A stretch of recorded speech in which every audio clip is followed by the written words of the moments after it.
تین چیزوں کے اوپر محنت کرنی ہے۔ اب ہم نے کتنی چیزوں پر محنت کرنی ہے؟ تین چیزوں کے اوپر محنت کرنی ہے۔ ایک مرتبہ رسول اللہ صلی اللہ علیہ وسلم اپنے صحابہ کے ساتھ بکری کے مرے ہوئے بچے کے پاس سے گزرے تو رسول اللہ صلی اللہ علیہ وسلم نے صحابہ سے پوچھا، تمہارا کیا خیال ہے؟ اس کو مالک نے بے قیمت ہونے کی وجہ سے پھینک دیا ہے؟ صحابہ کرام نے عرض کیا، اس کے بے قیمت ہونے کی وجہ سے پھینک دیا ہے۔ اس پر رسول اللہ صلی اللہ علیہ وسلم نے فرمایا، اللہ کے نزدیک دنیا اس سے بھی زیادہ بے قیمت ہے جتنا کہ یہ بکری کا بچہ اس کے مالک کے نزدیک بے قیمت ہے۔ دنیا کی قیمت کتنی ہے؟ جیسے بکری کا مرا ہوا بچہ ہے، حضور نے فرمایا کہ جیسے مالک نے اس کو پھینک دیا ہے، اس کے کسی کام کا نہیں ہے، کسی فائدے کا نہیں ہے۔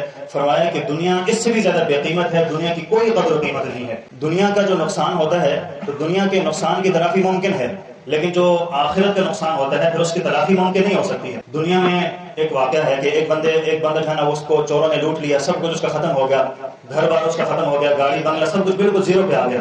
پھر دوبارہ اس نے ہجرت کی، دوسرے شہر چلا گیا، وہاں جا کر دوبارہ سے، یہ سچا واقعہ ہے، اس نے دوبارہ سے نیا کاروبار شروع کیا۔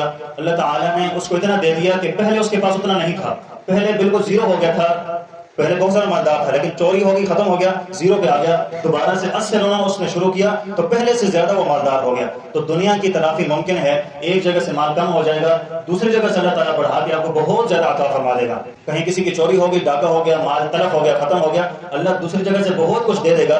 دنیا کی تلافی ممکن ہے، ہو سکتی ہے، لیکن آخرت کی تلافی ممکن نہیں ہے۔ آخرت میں اگر نقصان ہو گیا، جہنم کا فیصلہ ہو گیا، تو پھر یہ نہیں کہہ سکتے کہ نہیں جنت میں چلے جائیں گے، خیر ہے۔ تو آخرت کی تلافی پھر ممکن نہیں ہے۔ آخرت کی یہی ہے کہ اگر بنانی ہے تو دنیا کے اندر اللہ نے موقع دیا، دنیا کے اندر ہم بناتے رہیں گے۔ اور صحابہ کرام کیا کرتے تھے؟ صحابہ کرام کی توجہ ہوتی تھی کہ دین کے معاملات میں ایک دوسرے سے آگے بڑھنا۔ اب معاملہ دنیا کے اعتبار سے ایک دوسرے سے آگے بڑھنے کی کوشش کی جاتی ہے۔ اپنے پڑوسیوں میں، رشتہ داروں میں کیا کیا جاتا ہے کہ دنیا کے اعتبار سے اس پڑوسی سے میرا مال زیادہ ہونا چاہیے، جبکہ دین کے معاملات میں ایسا نہیں ہوتا کہ یار میرا پڑوسی اتنا ہے، وہ تو تہجد گزار ہے، وہ نمازیں پڑھتا ہے، وہ حافظ قرآن ان کا بیٹا ہے، میرا بیٹا بھی حافظ قرآن ہو جائے۔ اس چیز کی طرف توجہ نہیں ہوتی، دنیا کی طرف توجہ ہے کہ میں اس سے آگے بڑھ جاؤں۔ تو صحابہ کرام کی توجہ ہوا کرتی تھی کہ میں دین کے اندر ایک دوسرے سے آگے بڑھ جاؤں۔ اللہ تبارک و تعالیٰ نے پھر صحابہ کرام کو دنیا بھی عطا فرمائی تھی اور دین بھی اللہ تعالیٰ نے خوب ان کو عطا فرمایا تھا۔ کھانے بہت زیادہ ہیں، قسم قسم کے کھانے ہیں، لیکن یہ ہے کہ دین کی طرف توجہ انسانوں کی بہت کم ہوتی جا رہی ہے۔ اسی لیے ہمیں دنیا کے اندر اب تین چیزوں کے اوپر محنت کرنی ہے۔ اب ہم نے کتنی چیزوں پر محنت کرنی ہے؟ تین چیزوں کے اوپر محنت کرنی ہے۔ سب سے پہلے ہم نے محنت کرنی ہے اپنے ایمان کے اوپر، کہ ہمارا ایمان پختہ ہونا چاہیے۔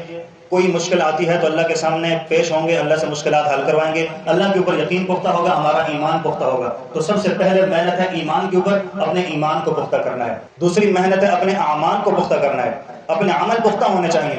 کچھ لوگوں کے عمل پختہ ہیں، نماز اگر رہ جاتی ہے جماعت سے پھر بھی وہ بعد میں آگے بڑھتے ہیں، لیکن کچھ لوگوں کے اعمال بہت کمزور ہوتے ہیں کہ وہ نماز کی طرف توجہ بھی نہیں دیتے، نماز ہی نہیں پڑھتے ہیں۔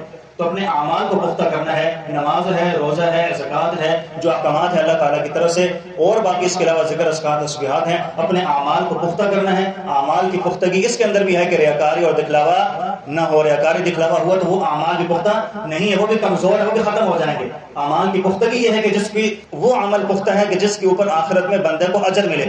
اگر وہ آخرت میں اجر نہیں ملتا تو وہ اعمال سے پختہ نہیں ہے، اپنے اعمال کو پختہ کرنا ہے۔ اور تیسری محنت کرنی ہے اپنے اخلاق کے اوپر، اپنے اخلاق اچھے کرنے ہیں۔ میں نے پہلے بھی حدیث مبارکہ بیان فرمائی کہ حضور نے فرمایا قیامت والے دن میرے سب سے زیادہ قریب وہ لوگ ہوں گے جن کے اخلاق اچھے ہوں گے۔ اپنے اخلاق اچھے ہوں گے تو حضور کے قریب ہوں گے۔ اور ایک حدیث کے اندر آتا ہے، میں نے پہلے بھی ذکر فرمائی تھی کہ حضور نے فرمایا قیامت والے دن میزان عمل کو جو سب سے زیادہ بھاری کرنے والی چیز ہے وہ کیا ہے جی؟ حسن اخلاق ہے، اخلاق کا اچھا ہونا۔ جس کے اخلاق اچھے ہوں گے قیامت والے دن اس کے اعمال کا وزن اس قدر اور زیادہ ہوگا۔ تو اپنے اخلاق کو اچھا کرنا ہے، اپنے اخلاق کو بہترین بنانا ہے۔ اللہ تعالیٰ سے دعا ہے کہ اللہ تبارک و تعالیٰ ہمیں دنیا کی طرف توجہ کم اور آخرت کے دین کے معاملات میں توجہ زیادہ دینے کی توفیق نصیب فرمائے۔ یہی خود اپنے لیے بھی اور یہی خود گھر والوں کے لیے بھی اور خاص طور پہ اپنے بچوں کے لیے ضرور کیا کریں۔ بچوں کو میں نے پہلے بھی کہا کہ دنیا کی تعلیم دیں لیکن آخرت کے معاملات میں ان کو سمجھاتے رہیں، مدرسے میں بھیجیں تاکہ آخرت کے معاملات بھی پڑھتے رہیں، ان کو پتہ چلے فرشتے کیا ہیں، آخرت میں قبر کے اندر کیا ہونا ہے، کیا سوالات ہونے ہیں، اس کے بعد پل صراط کیا چیز ہے، جنت کتنے قسموں کی ہے۔ یہ سارے کی ساری چیزیں ایسی ہیں کہ ہمارے اولاد کو پتہ ہونی چاہیے۔ اللہ تعالیٰ سے دعا ہے کہ اللہ تبارک و تعالیٰ ہمیں دین دنیا دونوں کے اندر ترقی نصیب فرمائے اور آخرت کے اعتبار سے اللہ تعالیٰ ہم سب کو تیاری کرنے کی توفیق نصیب فرمائے۔